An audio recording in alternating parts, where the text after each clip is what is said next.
The overall goal of glycolysis, Krebs cycle, and the electron transport system is the formation of। तो ये जो cycle चलती है question में कहा गया है ग्लाइकोलाइसिस, क्रैब साइकिल और इलेक्ट्रॉन ट्रांसपोर्ट जो सिस्टम चलता है, इन सारी साइकिल्स का फाइनल रिजल्टेंट ये होता है कि ये बनाते हैं, क्या चीज़ बनाते हैं वो बताना है। ATP in one large oxidation reactions, एक बहुत ही बड़ी ऑक्सीडेशन रिएक्शंस हो उसमें एटीपी बनाते हैं ये। तो देखो, अगर बहुत बड़ी लार्ज ऑक्सीडेशन रिएक्शंस होगी और एटीपी बन रहा होगा तो इसका मतलब क्या होगा, इसका मतलब जो होगा बहुत सारा हीट जो है वो बन रहा होगा, ज़्यादा हीट बनेगी। ठीक है, ज़्यादा हीट होएगी और क्या हो सकता है, बड़ी ऑक्सीडेशन रिएक्शन से तो एनर्जी लॉस होगा, ये भी बहुत सारा होगा।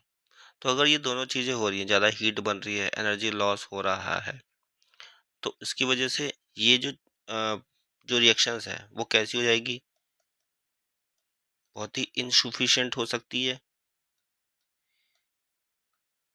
ठीक है, दूसरा ये कि पूरे सेलुलर प्रोसेस ये जो हो रहा है ये बहुत डैमेजफुल होगा, डैमेज कर देगा चीज़ें।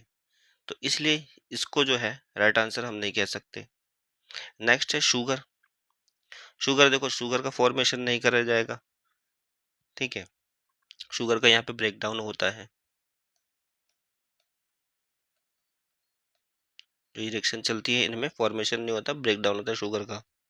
नेक्स्ट है न्यूक्लिक एसिड। न्यूक्लिक एसिड का भी फॉर्मेशन यहाँ पे नहीं होता है, इस सेलुलर रेस्पिरेशन इसका पार्ट है ही नहीं। ठीक है, नेक्स्ट है ATP in small step wise unit.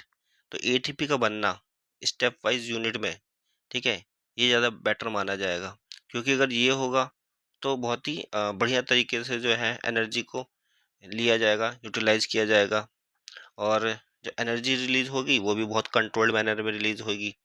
ठीक है, तो इस वजह से डैमेज भी कम होगा, जैसा कि हमें यहाँ पे देखने को मिल रहा था ऑप्शन ए में कि बहुत ज़्यादा हीट जनरेट हो रही है, बहुत ज़्यादा एनर्जी लॉस हो रही है। ये सब चीज़ें जो है, अगर एटीपी बनेगा हमारा स्मॉल स्टेप वाइज यूनिट में, तो ये सब चीज़ें कम हो जाएंगी, कि हीट जो है वो कम निकलेगी, एनर्जी लॉस जो है वो कम होगा यहाँ पे।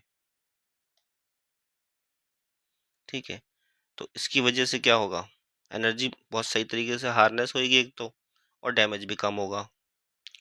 तो एफिशिएंट एनर्जी हार्नेस और डैमेज